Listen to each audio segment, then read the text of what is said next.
lanjut, kita motivasi dulu ya biar pada semangat. Apa yang di bawah masih ya? Iya. Oke, ayo mulai ya.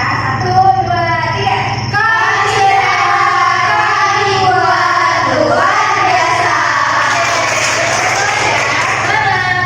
Oke, sebelum kita mulai, ibu mau bertanya terlebih dahulu. Ada yang ingat nggak sama materi kita minggu kemarin? Ingat. Ada yang bisa kasih tahu? Lia boleh? Minggu kemarin kita mempelajari tentang syarat. Apa kepanjangan dari Sara? Ada yang tahu nggak? Boleh Lia? Suku, agama, ras, dan antar golongan. Oke, pinter. Jadi mengenai Sara ini, udah pada tahu kan Sara itu suku, agama, ras, antar golongan. Jadi keberagaman Sara itu adalah sebuah konsep yang menggambarkan realitas kompleks masyarakat Indonesia di mana perbedaan-perbedaan mendasar dalam identitas sosial dan budaya hadir secara berdampingan. Keberagaman suku, bangsa, ras, dan agama itu beragam suku bangsa yang termanifestasi dalam ratusan kelompok etnis dan dengan bahasa, adat istiadat, dan sistem nilai yang unik merupakan salah satu ciri khas Indonesia. Keberagaman ini mencerminkan sejarah panjang imigrasi, interaksi budaya, dan adaptasi terhadap kondisi geografis yang beragam. Selain itu, keberagaman agama dengan pengakuan terhadap 6 agama, yaitu ada agama Islam, agama Kristen Katolik, Kristen Protestan, Hindu, Buddha, dan Konghucu,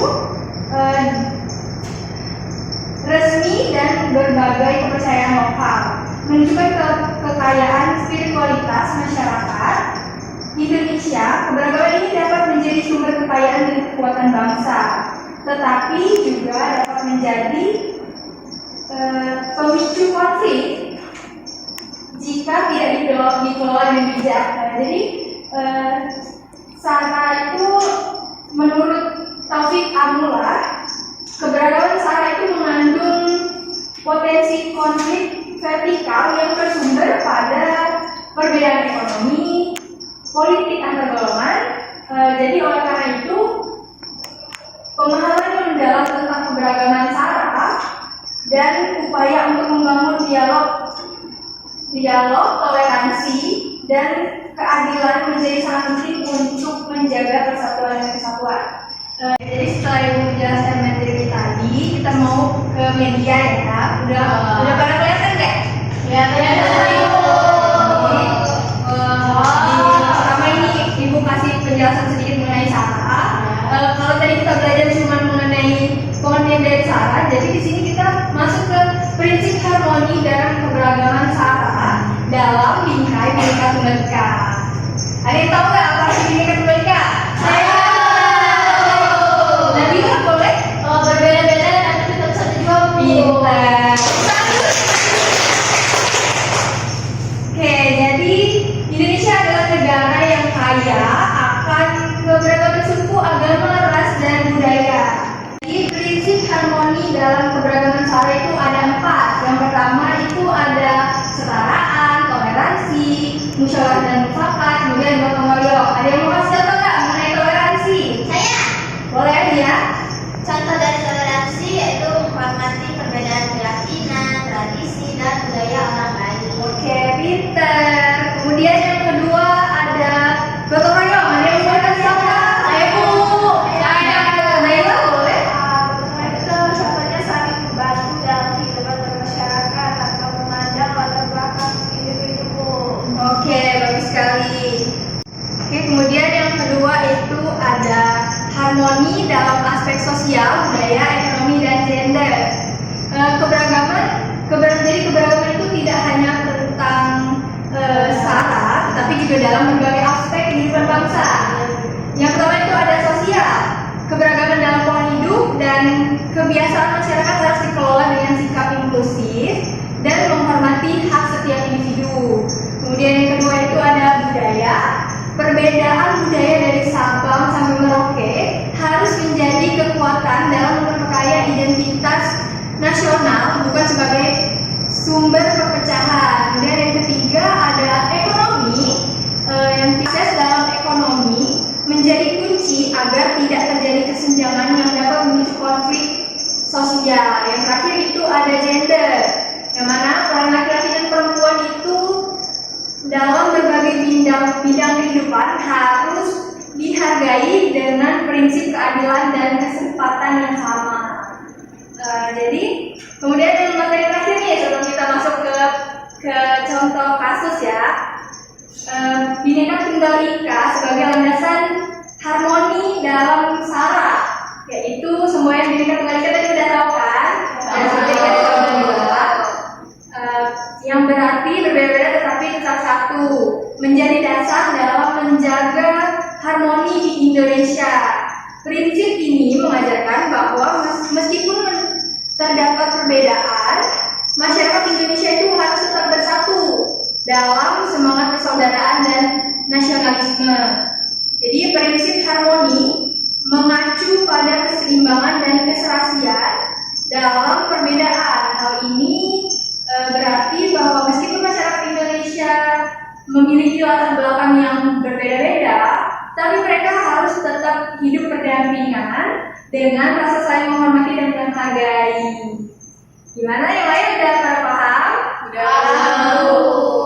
Jadi ini kan ada empat sisi nih ya. Jadi ada suku, ras, dan kemudian ada agama. Jadi sebelum kita masuk ke diskusi, Ibu mau kalian bentuk kelompok terlebih dahulu. Jadi kita bentuk kelompok dulu ya. Kelompok 1 ada Liza sama Tri. Kemudian kelompok 2 ada Nabila Dwi sama Ria. Kelompok terakhir kelompok 3 yaitu Naila dan Ria. Oke, kelompok pertama itu akan membahas mengenai suku. Jadi Ibu mau kalian cari contoh kasus konflik ya di Indonesia, kasus nyata. Kemudian kelompok 2 akan membahas mengenai ras, dan kelompok terakhir itu akan membahas mengenai agama. Oke, Ibu akan memberi kalian waktu sekitar 10 menit untuk mencari kasusnya. Kemudian nanti perwakilan untuk maju dan membacakan hasil diskusinya. Gimana? Bisa Ibu izin tanya. Ya.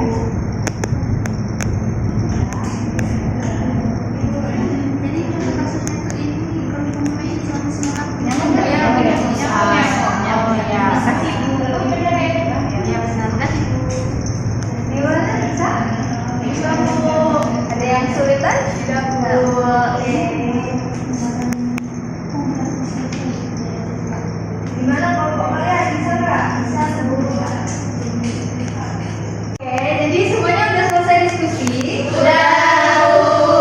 Siapa yang mau maju perwakilan dari satu kelompok? Kelompok 2.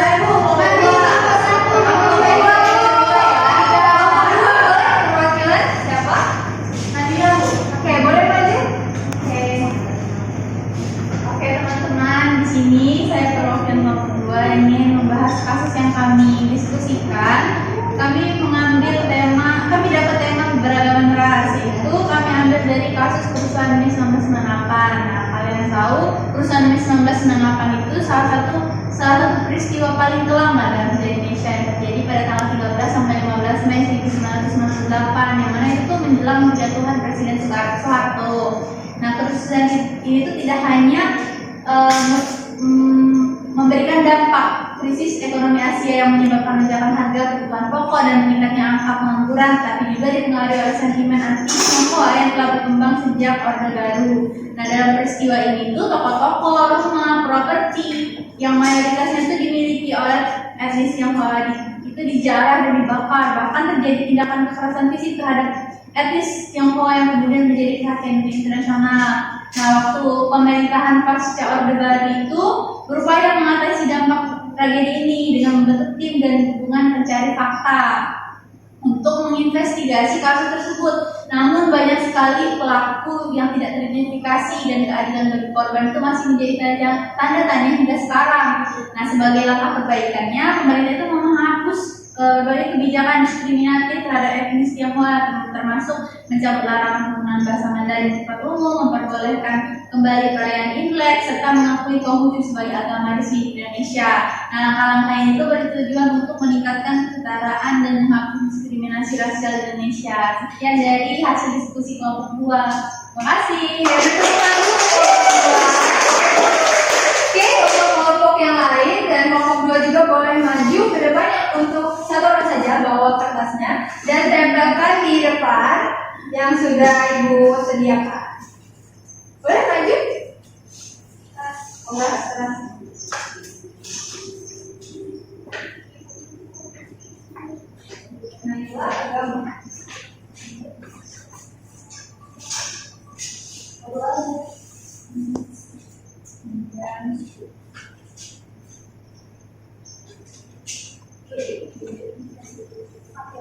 terima kasih. Jadi setelah selesai kalian diskusi, Ibu mau memberi contoh nih mengenai suku, ras, dan agama. Jadi contoh di kehidupan sehari-hari, ada yang mau baca? Saya untuk suku, boleh? Jadi contohnya yang pertama itu dalam acara pernikahan, seseorang yang berasal dari suku Madura menghadiri pernikahan adat Bali. Yang kedua, guru di sekolah mengajar siswa yang berasal dari berbagai suku seperti Jawa, Batak, dan Dayak. Oke, tepuk dulu untuk pria. Siapa yang mau baca untuk agama? Saya Boleh, Naila? contoh agama di kehidupan sehari-hari dalam rapat kerja, seorang pemimpin menghargai perbedaan agama di antara karyawannya dan tidak memaksa keyakinannya. Terus yang seorang muslim mengucapkan selamat Natal kepada teman-temannya yang beragama Kristen. Oke, tepukan dulu untuk Naila. Yang Ibu jelasin juga dari awal tadi, agama di Indonesia itu ada 6 yang diakui secara resmi. Jadi boleh kalian lihat di depan itu ada tempat ibadahnya, ada tempat ibadah agama Islam, yaitu masjid, kemudian ada Katolik, Protestan, Hindu, Buddha, dan Konghucu. Karena waktunya udah mau habis, sebelum kita mengakhiri, siapa yang bisa memberikan kesimpulan dari materi kita hari ini? Saya boleh, ya. Nah, dari pembelajaran hari ini, tantangan seperti intoleransi dan kesenjangan sosial harus diatasi dengan edukasi dan penegakan hukum. Dengan menerapkan Bhinneka Tunggal Ika, persatuan dalam keberagaman dapat terus terjaga. Dengan menerapkan prinsip harmoni dalam keberagaman sara serta aspek sosial, budaya, ekonomi, dan gender, masyarakat Indonesia dapat terus hidup rukun dan membangun bangsa yang lebih maju. Terima kasih. Oke, karena sudah diberikan kesimpulan oleh Tria, jadi Ibu akhiri pertemuan kita hari ini. Semoga yang kita pelajari hari ini bisa bermanfaat untuk kalian ke depannya. Jadi sebelum kita pulang, Ibu mau kalian salah satu pimpin doa terlebih dahulu. Saya Teman-teman, sebelum kita mengakhiri pelajaran hari ini, kita akan menutupnya dengan doa dimulai. doa selesai. Oke, Ibu akhiri. Wassalamualaikum warahmatullahi